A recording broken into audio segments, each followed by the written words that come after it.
Follow the money. It always leads somewhere they didn't want you to look. In 2015, Theranos was valued at approximately $9 billion. Its founder, Elizabeth Holmes, was celebrated as a visionary in Silicon Valley. By 2019, all of it was gone. How did a company once hailed as revolutionary collapse so entirely? Theranos promised to transform healthcare with a device called the Edison. It claimed to perform hundreds of blood tests with just a few drops of blood. This innovation, if real, could have simplified medical diagnostics and significantly reduced costs. By 2014, Walgreens and Safeway had formed partnerships with Theranos, aiming to bring its testing devices to their stores. The allure was undeniable. Imagine getting quick, comprehensive health checks during a routine shopping trip. However, questions began to surface about the technology's viability. Internal whistleblowers revealed that, contrary to public claims, Theranos was using commercial machines from other manufacturers for many tests. By 2015, the Wall Street Journal published an investigation that cast doubt on the company's technology and testing accuracy. This was a turning point. The U.S. Food and Drug Administration and the Centers for Medicare and Medicaid Services soon initiated their own inquiries. By 2016, CMS found significant deficiencies at Theranos Laboratory in Newark, California. The agency revoked the lab's license, effectively halting its operations. The promise of a single device revolutionizing blood testing was unraveling. Yet at this point, Holmes maintained her vision, insisting that the technology would eventually work. The company's financial dealings also drew scrutiny.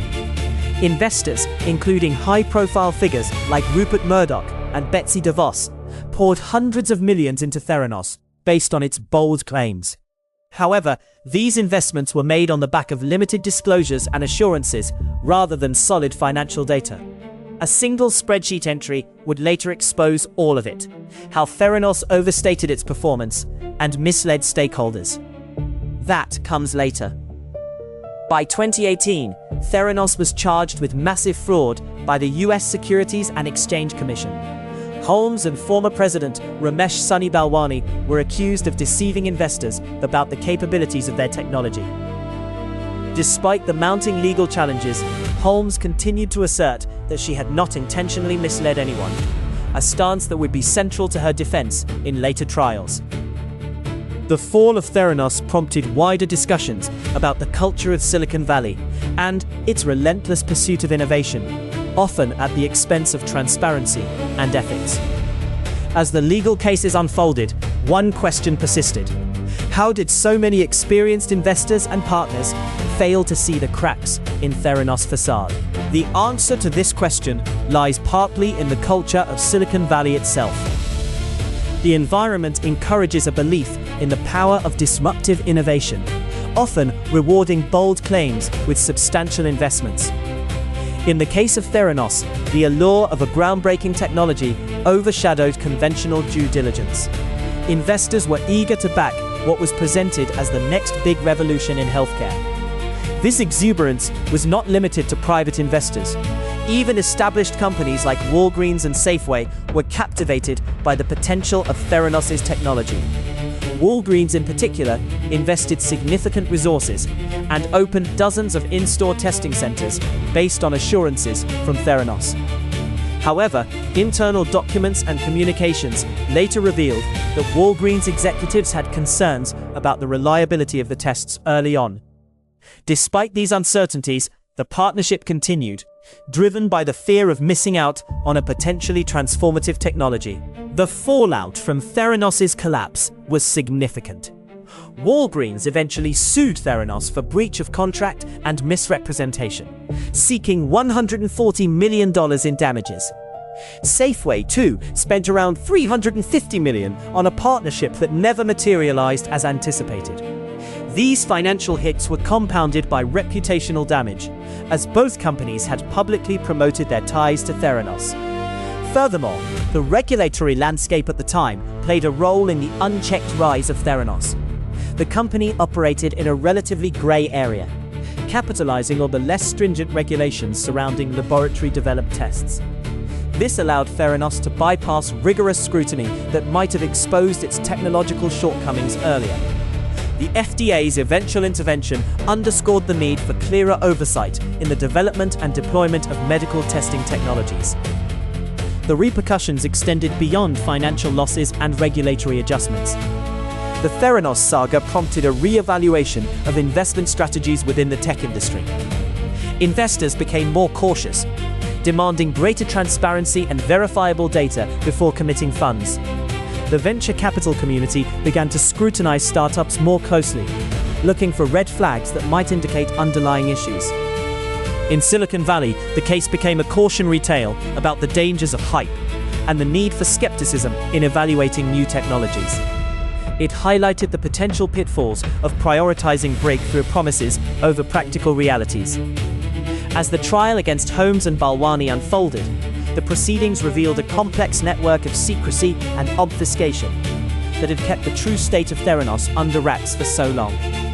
While the legal process sought to assign responsibility, it also raised broader questions about accountability in the tech industry. Could the allure of innovation justify the risks taken by investors and partners? And, moving forward, what measures could prevent a similar scenario from occurring in the future? As the legal battles concluded, Elizabeth Holmes was convicted of fraud in January 2022, receiving a sentence of over 11 years in federal prison. Ramesh Sunny Balwani, her former partner and company president, faced a similar fate, with a nearly 13-year sentence in December 2022. These verdicts marked the end of a significant chapter in the Theranos saga, but the implications of the company's rise and fall continue to resonate. The collapse of Theranos had a lasting impact on Silicon Valley and beyond, prompting a reassessment of how innovation is pursued and funded. It compelled investors and entrepreneurs alike to reconsider the balance between ambition and accountability.